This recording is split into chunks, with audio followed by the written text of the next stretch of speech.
Yeah, both teams kind of looked good in BP, looked good at the start of the game. I thought our pitchers did a good job of holding those guys down, but if you dissected at bat for at bat, or each at bat individually, they really took some good swings.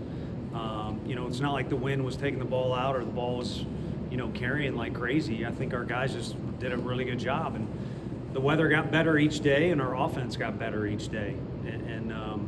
I think the problem they've presented at the end of the week, and what we now know, which we probably knew a little bit earlier, is there's some depth there and there's some competition there, and you're kind of looking for somebody to rip the pen out of your hand and make them put you in the lineup every day. But at the same time, we've only played so many games, there's only so many reps for each guy, and we're still trying to figure out some different combinations of things. So they're going to need to be patient with the coaching staff, mainly me, and their opportunities, and be ready at all times. And I think, too, they should come to the park every day knowing, whether it's them or they're not in the lineup or it's their buddy.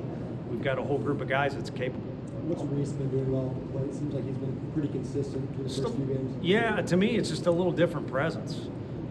He's always very methodical in his work in here, which is great, but this is training and working here. Out there is competition.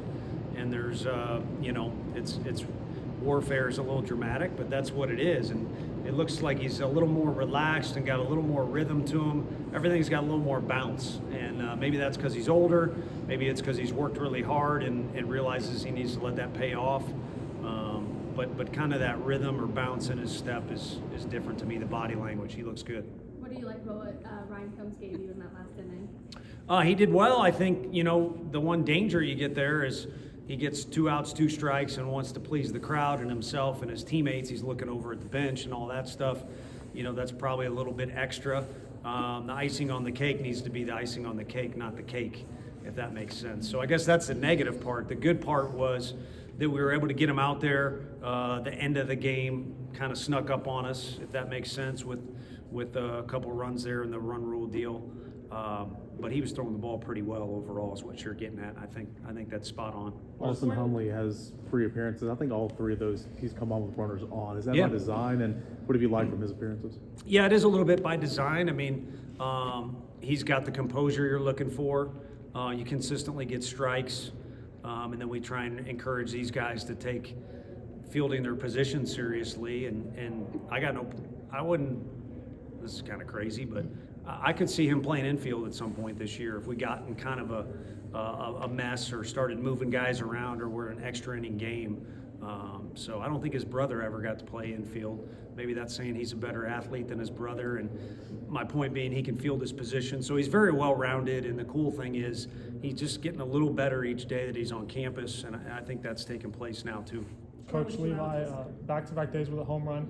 How does that factor in for you, knowing you have that kind of power off the bench late in games when it comes to strategic pinch hitting? And can we expect to see more of him moving forward?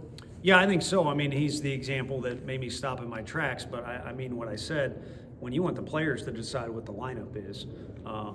So he's a guy who could easily come up to the office. If you look at some of the numbers we keep in practice, his scores or his numbers were very high from September until now. And they continue to be, and that's because he's a super kid off the field. And then he's got the little switch where, kind of like Curly last year, I thought we were getting a Boy Scout, but on game day, that seems to convert into a guy that's pretty damn competitive.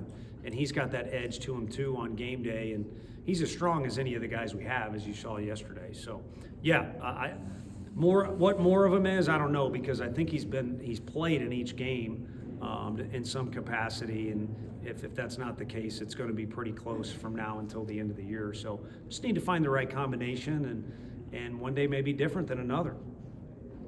Scoring with 2 outs is kind of theme last year. I know we talked about Yeah. it. And today, majority of the run. Just what do you like about it? It was nice to see, and I think today, if I was up in the radio booth or whatever, I think that happened today just more out of all the at-bats were good. And so the percentages were stacked higher in our favor as opposed to yesterday and the day before.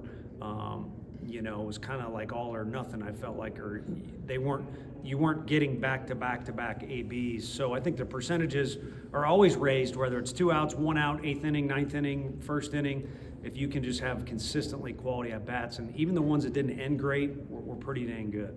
You quantify how much better Stone is behind the plate this year than he was when he got on campus? No. Now, he was on a pretty nice track. Of course, the arm injury slowed him down a little bit, so that took time. And then, too, I mean, all you got to do is ask the teammates about him. He's probably the favorite guy. And last year, those guys basically threatened to kill me if we didn't travel, and that's serious. They, I don't know how they knew it was even a possibility that he wouldn't, but they came in his defense. So that says a lot about the kid. But I'm saying all that to bring up the other topic. Just that position it's so experience based, So all kids across the country need to realize that's a position you need as many reps as possible. And then it takes time to be able to catch and hit Division I pitching when you move into it. So it makes me think of the funny thing someone showed me last night. I'm not on Twitter. I'm not Tony Vitello. I don't know if anyone saw that. I only saw one tweet. I'd maybe support the cause there if I have it right. But I think to play that position, in this conference or just in Division I baseball, it's going to take time. So he already came in a guy who was a potential draft pick, and Coach E obviously nailed it with scouting him, but with the arm injury and just those details, he had to come a long way, and he has. Where are you at with Brandon Arvidson after his second outing? What's next for him? Yeah, I think, really all three times, I think I told you guys the first time he threw the ball really well, we took him out. Just the way it's worked out, we've wanted to use him a lot and get him a lot of touches on the mound, and so we've scripted it, like right or wrong. When this guy comes up, we're switching. So I think he's done everything he needs to do to show that he's willing to throw strikes and compete. And so I'm sure you involve the leadoff hitter, maybe a couple other situations this year, he'd want to throw a better strike.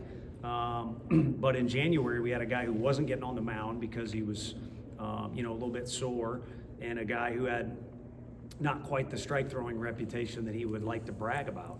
And so those two things are there. So now executing a little bit better, I'm sure, is high on his list, but he's a guy we expect to continue to use in a bunch of different roles. Tony, how good do you feel about your catcher situation in general? There's been seasons where you all had to kind of cobble it together, figure it out along the way. Other programs are like that sometimes. How nice does it feel to maybe not have to do that? Yeah, I agree with what you're saying. The perspective I have, I'll share a conversation with you I had with Frank up in the office talking about it. I mean, we did have Landon Gray and Pav, I think our third year. We've kind of had these duos that are really great, and Charlie Taylor did a lot for last year's team, including providing a little bit of depth there, because Peebles was, a DH and used in a bunch of different ways, which could be scary if you don't have a third guy. Well, Levi and Bargo are the two guys that really make me feel comfortable. So we did kind of leave Peebs out of the lineup today in case we had to, for some reason, wanted to switch. They got a couple guys that can really run. But having the third and fourth guy, I think, makes it even better than what you're alluding to. But yeah, those two guys are very well-rounded base runners, offensive competitors, and then of course Stone showed you that he's every bit as good as Peebs. They do it differently. I don't want to start I don't know how you quantify, who's better back there, but we don't worry about it as far as who's better back there at this point. When you have such a talented pitching room like you have, what goes into figuring out who gets playing time, and how hard is it? It is difficult, and it's early in the year. Hopefully, it doesn't sound like I'm too dumb, but we're still trying to figure this thing out. I mean, again, I said it. I think we did this the first time after the opening day game. Is scrimmages are scrimmages, and game days can be a little bit different. And you kind of like when you got a guy like Redmond Walsh or Newstrom is like that on this team. Just guys that they want game day, and it's not like they're slacking off on practice or training, but they want game day. And I think we're starting to see some guys that are in that mold. And then, to be honest with you, there's some guys that either need to get more consistent or get in that mold a little bit better. I mean, we keep talking about lineup and who's going to pitch when and where. I said the name Hunley. Sean was the prototypical guy that we knew what personality, work ethic, and outing we were going to get every single time.